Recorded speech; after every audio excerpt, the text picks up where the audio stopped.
Hello! On se retrouve aujourd'hui pour un vlog un petit peu spécial sur mon challenge que j'ai déjà organisé en juillet et que j'ai décidé de réorganiser là pour pouvoir vider un petit peu ma palle de petits romans et romans graphiques. Il s'agit d'un challenge 7 jours, 7 livres qui a débuté samedi 17 et qui se terminera vendredi 23. Là, on est mardi 20. Malheureusement, j'ai absolument pas eu le temps de vous prendre avant pour vous faire un petit peu le suivi des lectures que j'ai déjà pu faire. J'en suis désolée. Enfin, ça m'affecte moi la première parce que c'était vraiment une volonté pour moi de vous faire un vrai vlog sur 7 jours. Malheureusement, c'est pas le cas, mais c'est comme ça et je vais me rattraper. Et puis de toute façon, pour vous, ça change pas grand-chose parce que je vais quand même vous parler de ces lectures que je vais pouvoir faire. En premier lieu, j'ai terminé 2 romans graphiques qui sont On en a gros de Gomargou, chronique d'un sexisme ordinaire, publié chez Le Duc Graphique. C'est une bande dessinée qui donc nous parle des violences, des insultes, de tout ce que peuvent subir les femmes et la communauté LGBT également dans notre société aujourd'hui. C'est une bande dessinée avec en fait plusieurs vignettes différentes. On n'est vraiment pas sur une histoire en tant que telle, mais sur des vignettes avec des petits titres assez évocateurs. Et j'ai adoré. Voilà. J'ai adoré cette bande dessinée. Je crois que vraiment chez le Duc Graphique, il y a quelque chose entre eux et moi qui est très fort. En même temps, c'est une vraie volonté pour cette maison d'édition graphique, enfin cette collection graphique, d'être engagée, de parler de sujets de société et de pouvoir dénoncer un petit peu certaines pratiques.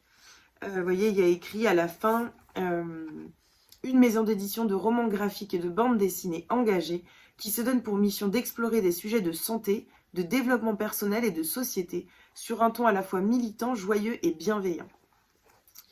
Et donc, pour ne vous parler que de celle-ci, j'ai adoré.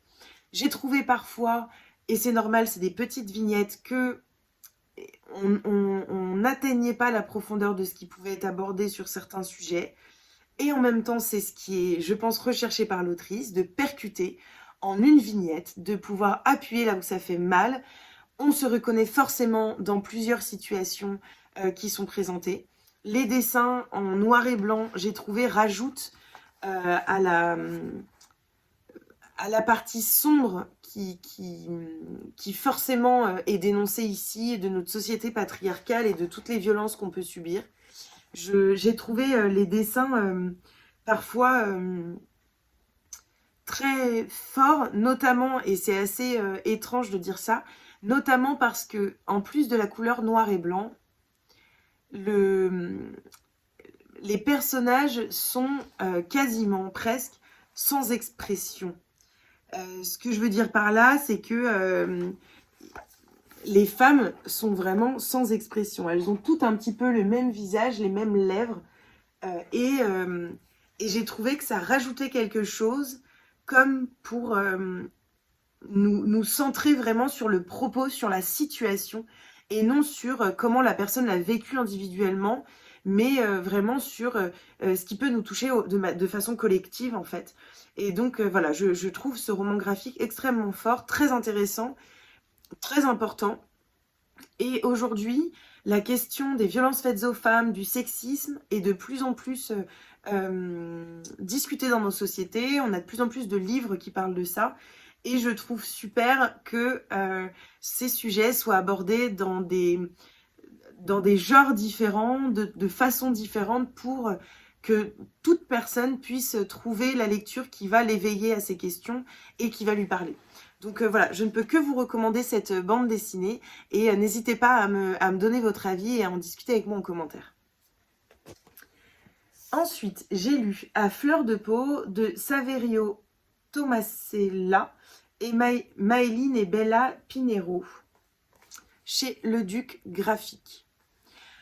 Alors, cette bande dessinée, ça a été un tout petit peu plus compliqué que l'autre, dans le sens où, tout d'abord, alors, J'ai adoré les dessins. C'est un petit peu des dessins à l'aquarelle, au dessin, dessin crayon. J'ai trouvé ça absolument magnifique.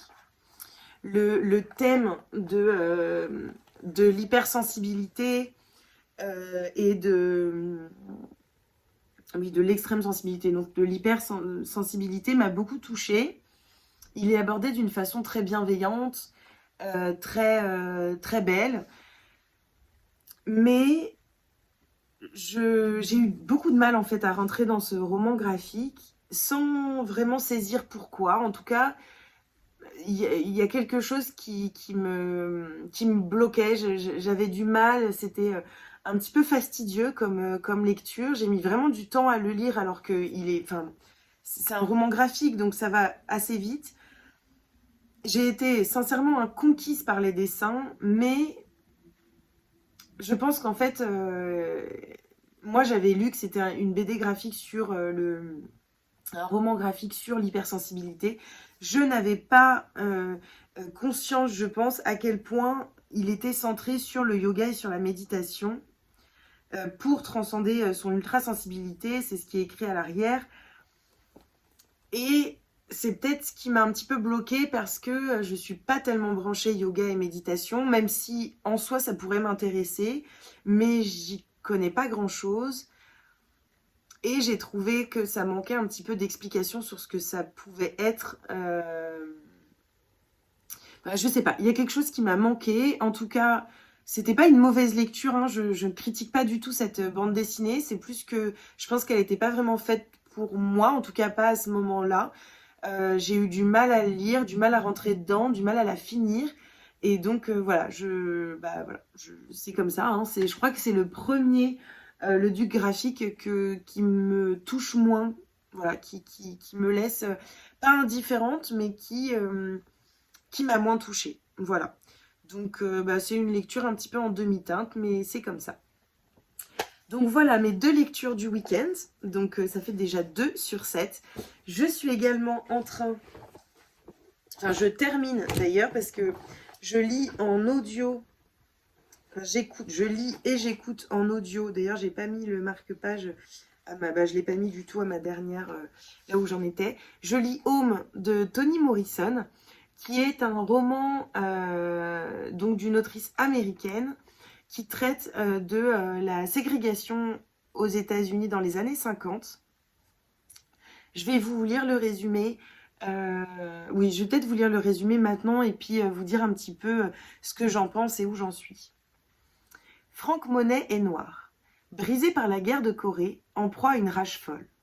Il doit retrouver à Atlanta sa jeune sœur Si, gravement malade, afin de la ramener dans la ville de leur enfance en Géorgie, le pire endroit du monde. S'engage pour lui un périple dans l'Amérique ségrégationniste des années 50, où dansent toutes sortes de démons, avant de trouver, peut-être, l'apaisement. Parabole épurée, violemment poétique, Home conte avec une grâce authentique la mémoire marquée au fer d'un peuple et l'épiphanie d'un homme. Alors, j'aime beaucoup ma lecture, je la lis en lecture commune avec plusieurs personnes, et je l'écoute notamment en lecture audio sur Audible. Il est lu par une actrice que j'aime beaucoup personnellement, enfin de façon personnelle, je la connais un petit peu, c'est Anna Mouglalis, qui a une voix très rauque et j'apprécie beaucoup en fait sa façon de parler, sa façon de ponctuer ses mots et sa façon notamment de lire ce roman qui prend, je trouve en tout cas pour moi, une dimension encore différente, une profondeur encore différente. Et donc j'apprécie beaucoup ma lecture. J'aime énormément ce petit livre que je trouve extrêmement percutant. Je vous en ferai un retour très vite. Voilà, c'est pas un challenge où je dois lire un livre en un jour. Hein. Je dois lire 7 livres en 7 jours. Donc voilà, je me laisse un peu le temps pour certaines lectures. En tout cas, je pense que je l'aurai terminé ce soir ou demain et je vous en referai un retour dans ce vlog de toute façon. Je crois que j'en suis au chapitre 6. Il faudra que je vérifie tout ça. Et je lis. Alors, on part sur un tout autre registre.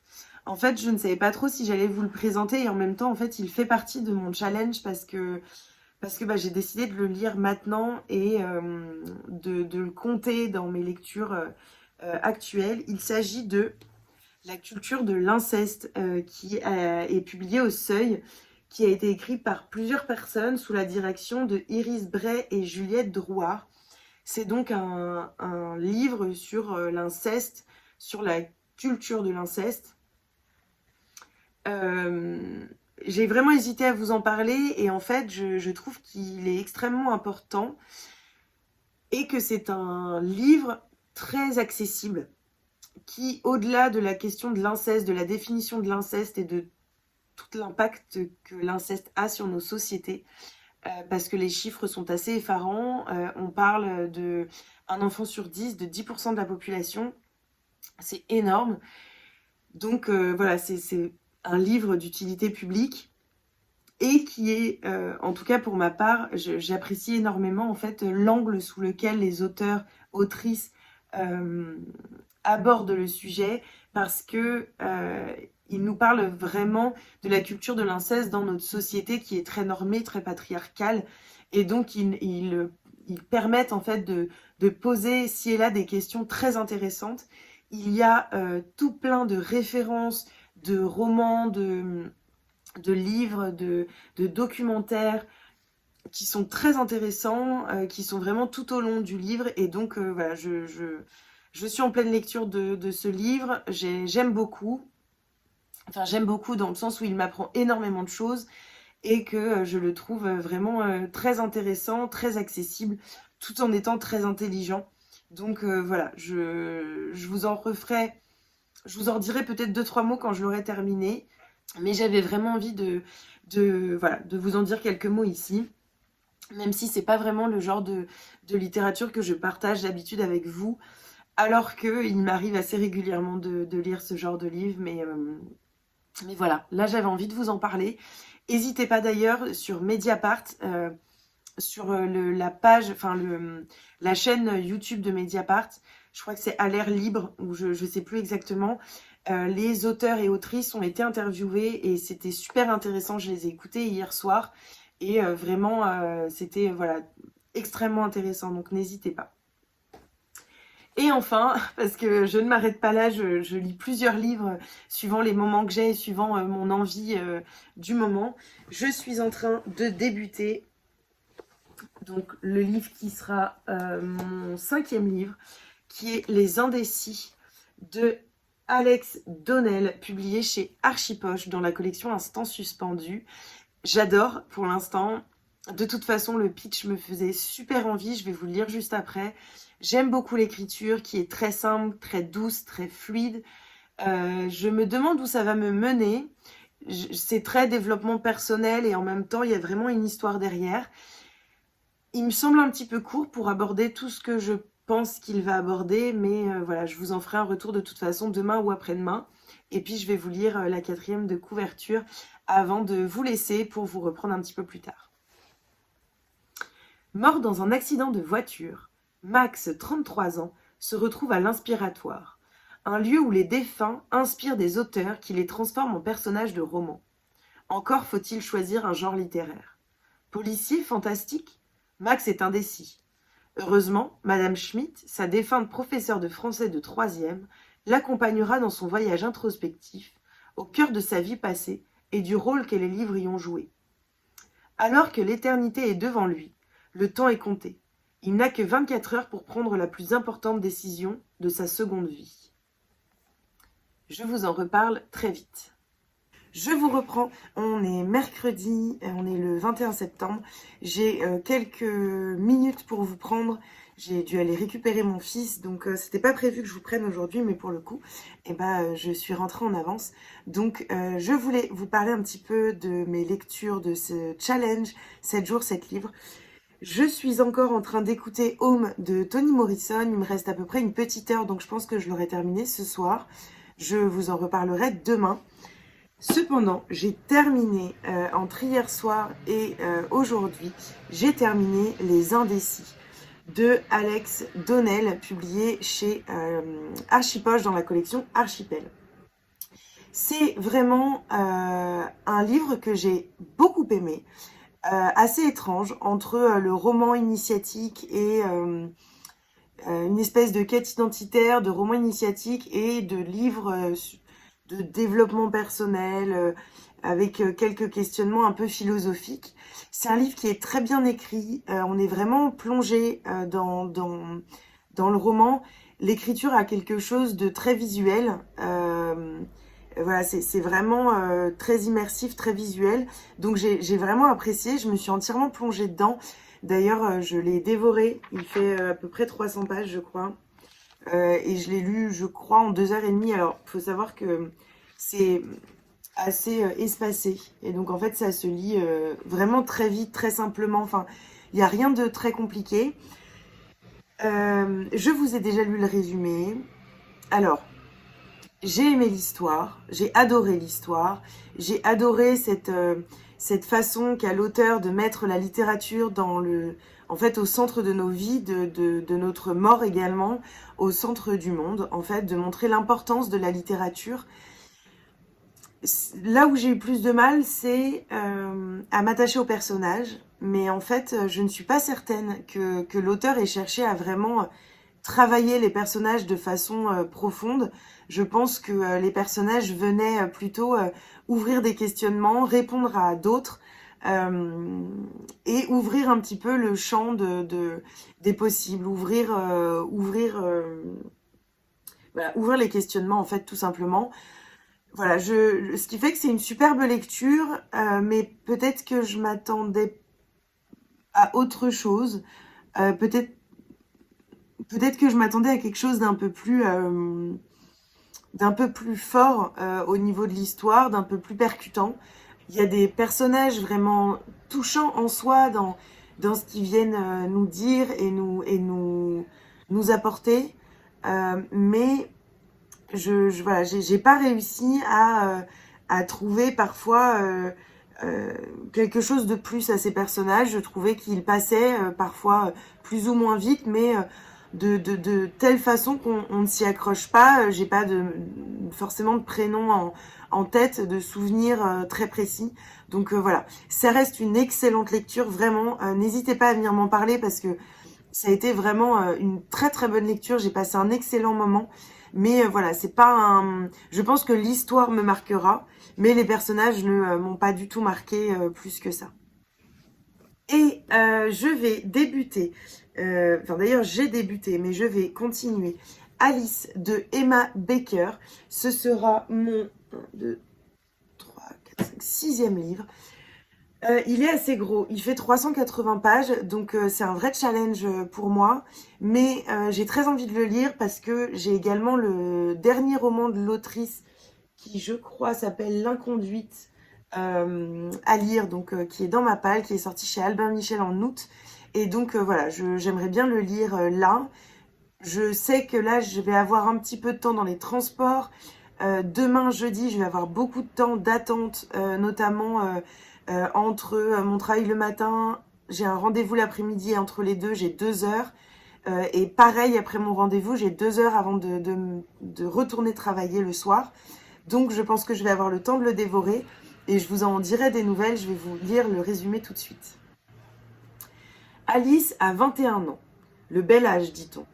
Mais très tôt, prise dans la tourmente du divorce parental, comment pourra-t-elle encore croire à ce cliché ? Vaillamment, elle fait front et reste vivre avec ses sœurs dans l'immense appartement parisien, occupé durant des années par la famille. Appartement refuge et prison, appartement liberté aussi, car désormais la vie lui tend les bras. Alice fait la rencontre d'Emmanuel, de 20 ans son aîné, et leur peau, leurs mains inventent aussitôt un langage trouble et sensuel. Ce qui ne devait être qu'une relation de pur plaisir évolue, en dépit de règles du jeu que l'on croyait immuables.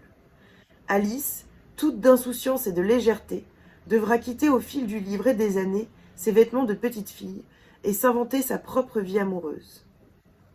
Oui, c'est ça, L'Inconduite et sa nouveauté disponible chez Albin Michel. Donc voilà, je vous en dirai des nouvelles, je vous en reparle, j'espère, demain soir.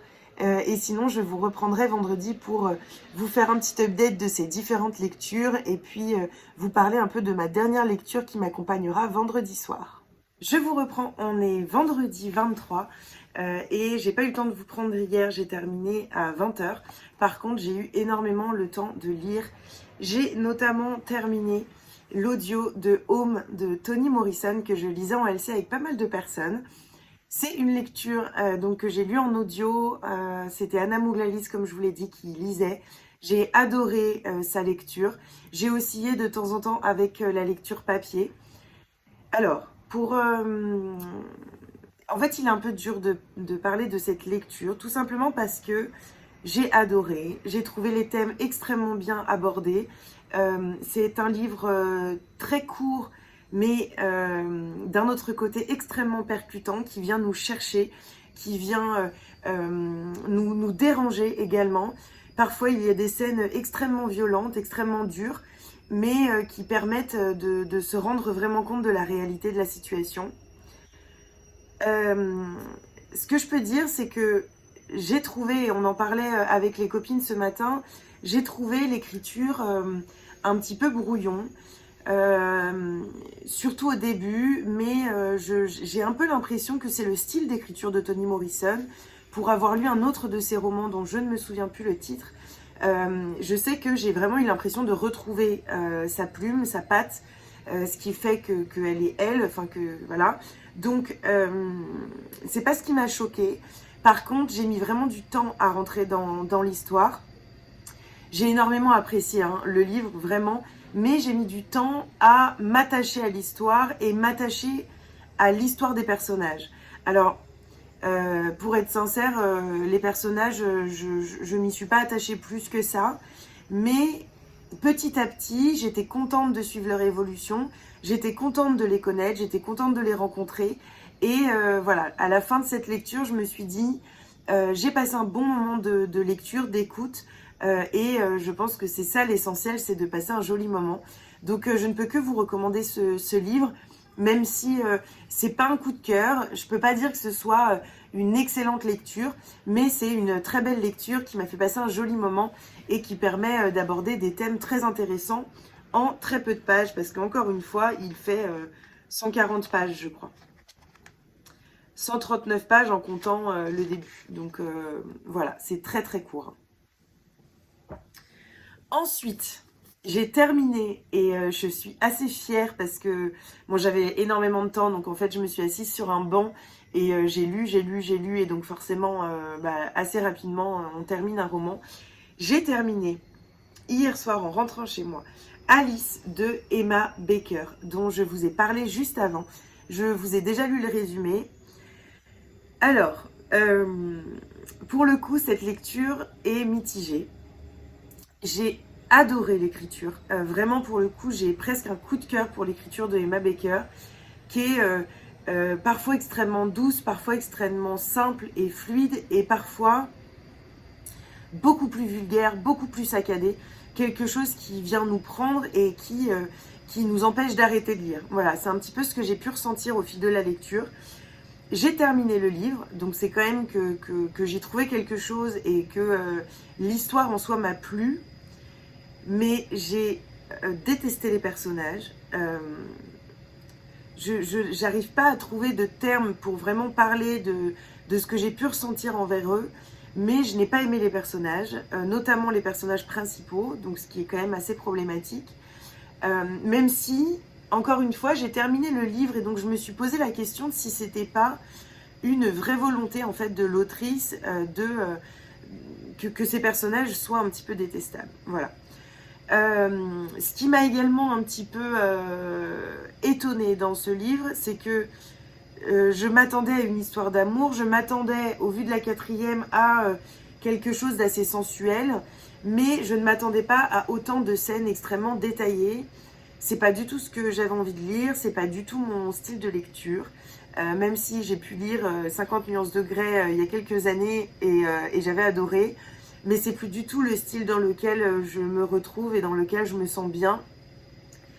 Et même si je lis de façon très éclectique et que je suis ouverte à tout, ce roman m'a troublée. Voilà. J'ai été troublée, mais c'est pas un mauvais roman, j'ai vraiment aimé. Encore une fois, quand je dis c'est pas un mauvais roman, pour moi, hein, c'est très personnel comme ressenti. Je pense qu'il y a beaucoup de gens qui ont dû adorer ce livre, notamment parce que, comme je vous l'ai dit, j'ai un vrai coup de cœur pour l'écriture de l'autrice, que j'ai adoré, qui a complètement réussi à me prendre, et d'ailleurs qui a réussi à me garder malgré que l'histoire, il y a des moments où j'avais du mal. Je pense aussi, ce qui m'a aidé à le terminer, c'est que je l'ai lu en une journée. Et sincèrement, je pense que si j'avais tardé à le reprendre, je ne l'aurais pas repris. Donc voilà, une lecture un petit peu mitigée, mais qui reste une bonne lecture et que voilà, qui n'est pas une déception en tant que telle, même si j'ai été troublée. Voilà, c'est surtout ça que je peux dire, c'est que c'est une lecture qui m'a troublée et voilà, c'est un peu comme ça que je peux conclure. En tout cas, n'hésitez pas à venir m'en parler si vous l'avez déjà lu. Je sais que c'est une autrice assez connue, c'est un livre qui a déjà été lu par pas mal de monde ici. Donc n'hésitez pas à venir m'en parler, me donner votre ressenti, me dire si vous fait envie, si vous l'avez dans votre palle. Enfin voilà, moi je partage ici vraiment pour qu'on puisse échanger ensemble et pour avoir vos retours sur mes avis, sur vos avis à vous, pouvoir confronter un petit peu nos points de vue. Donc n'hésitez surtout pas à discuter en commentaire parce que c'est pour ça que je suis là. Ou discuter en message privé sur Instagram d'ailleurs parce que je sais qu'il y a beaucoup de personnes qui préfèrent, donc n'hésitez pas. Alors, je suis toujours dans la culture de l'inceste. Je vous ferai une chronique, enfin je vous donnerai mon avis final, même si je vous l'ai déjà un petit peu donné demain, parce que je pense que je clôturerai le vlog soit ce soir, soit demain matin. Et je vais débuter un roman qui me fait extrêmement envie et je vais aller me mettre dans mon canapé et le lire tout de suite. Du miel sous les galettes de Rukiata Ouedraogo, publié chez Pocket. Il vient de sortir chez Pocket. Je ne sais plus exactement quand, mais il vient de sortir chez Pocket. Et il était sorti chez Slatkin & C en 2020. J'avais eu la chance de lire les premiers chapitres grâce à mon abonnement Cube que j'avais il y a 2 ans. Et j'avais beaucoup aimé. Le résumé me tentait bien, mais voilà, je ne me voyais pas l'acheter en grand format. Et j'étais trop contente parce que je l'ai reçu. Et donc voilà, j'ai tout de suite sauté sur l'occasion. C'est un petit livre et donc je pense que j'arriverai à le terminer là dans l'après-midi, dans la soirée, avant minuit, pour qu'il compte dans mon 7 jours 7 livres. Et comme ça, je serai arrivée à bout. Voilà, j'espère. On verra si j'y arrive. Et puis sinon, je le terminerai demain matin. Et ce sera quand même très bien et je serai quand même très fière de moi. J'ai oublié de vous lire la 4e de couverture, donc je le fais tout de suite. De Fada Ngourma, ce ne sont ni les écrasantes sécheresses, ni les pluies diluviennes qui la marquent le plus. Ce ne sont pas non plus la chaleur des habitants, ni la corruption, qui ont pourtant jalonné sa vie. C'est une odeur, surtout, qui lui revient. Une odeur de miel qui la replonge dans cette enfance burkinabé. Lorsque son père fut injustement emprisonné, sa mère, courageuse, grande et belle, a été prête à tout pour assurer la survie de ses 7 enfants. Elle bataillera pour joindre les 2 bouts, en vendant sur le pas de sa porte ses délicieuses galettes, et transmettra à sa fille le goût sucré du miel. Je vous reprends, on est dimanche 25 septembre et je viens pour clôturer ce petit vlog 7 jours 7 livres. Le challenge s'est terminé vendredi, mais j'ai pas eu le temps de vous reprendre. Et j'ai terminé, alors tout d'abord la culture de l'inceste, puis j'ai fini du miel sous les galettes samedi matin. Donc je triche un petit peu, il me restait une 50aine de pages que j'ai fini samedi matin. Donc bon, j'estime que j'ai quand même réussi le challenge. Et donc je vais vous parler de ces 2 lectures. En premier lieu, la culture de l'inceste, je vous en ai déjà beaucoup parlé. Et en fait, dans mes souvenirs, ce que je vous ai déjà dit correspond très bien à ce que j'ai envie de vous redire. Donc je ne vais pas me répéter trop. En tout cas, c'est vraiment un essai que je trouve extrêmement intéressant, extrêmement riche, très très accessible. Vraiment, c'est une écriture très fluide. Alors il y a plusieurs auteurs, mais c'est très fluide. C'est séparé. En fait, chaque auteur a écrit comme un petit... une partie en fait. Alors tout ce qui est l'introduction est vraiment très très intéressante Elle est écrite en fonction de dates clés qui ont amené à l'écriture justement de ce livre. Comment est-ce que la personne à l'origine de cette idée, de ce recueil de textes et de témoignages a pensé un petit peu son travail et a commencé à contacter d'autres personnes qui ont plus ou moins travaillé déjà sur cette thématique et qui vont pouvoir l'aider à construire un texte voilà, intéressant et qui, selon moi, est vraiment primordial, d'autant plus que les chiffres, comme je vous le disais précédemment dans la vidéo, sont assez effarants sur l'inceste. Et je trouve que ce genre d'essai devrait vraiment être lu par tous pour pouvoir prendre conscience de tout ça. Voilà, donc un essai vraiment très intéressant que je ne peux que vous recommander et qui me sert dans ma vie perso au niveau des connaissances, mais aussi au niveau professionnel. Donc voilà, je suis vraiment très contente d'avoir pu lire cet essai. Et maintenant, je vais le redonner à ma maman pour qu'elle puisse également le lire. Je pense que je vous l'avais déjà dit, mais il y a une vidéo où il y a une espèce d'interview de certains auteurs de ce roman, de cet essai sur Mediapart, la chaîne de Mediapart sur YouTube. Et je trouve qu'il donne vraiment de la profondeur et qui permet de peut-être avoir quelques clés sur ce qui peut se passer dans ce livre et donc pouvoir savoir ou pas si ça vous plaira. En tout cas, n'hésitez pas à aller voir l'interview parce que je l'ai trouvé extrêmement intéressant et vraiment très riche. Voilà, donc n'hésitez pas. Et pour finir, ma dernière lecture de ce challenge, ça a été Du miel sous les galettes de Rukieta Ouedraogo. J'ai adoré ce roman qui est, d'après ce que j'ai compris, un espèce de livre entre la fiction et l'autobiographie. Oui, en fait, c'est pas vraiment écrit. J'ai pas lu les remerciements, peut-être que... Non, bah, il n'y a pas de remerciements, donc c'est pas dit. Mais j'ai cru comprendre que c'était une autobiographie un petit peu romancée. J'ai adoré ce tout petit livre, je l'ai dévoré. Il fait 230 pages, donc c'est vraiment très court. C'était la première fois, je crois, que je partais au Burkina Faso. Et j'ai vraiment adoré mon voyage. L'écriture, elle est très douce, très belle, très nostalgique. On a vraiment une place de la femme qui est extrêmement bien transmise, avec des femmes extrêmement fortes, notamment la maman qui m'a beaucoup touchée par sa force voilà, d'envie d'offrir une vie la plus belle possible, la moins dure possible, en tout cas à ses 7 enfants, et qui se bat au quotidien pour ça. Et donc voilà, j'ai vraiment beaucoup aimé. C'est un livre qui m'a beaucoup touchée. Je ne veux pas en dire trop parce qu'il est très court et que je pense que déjà le résumé que je vous ai fait en fait en dit beaucoup.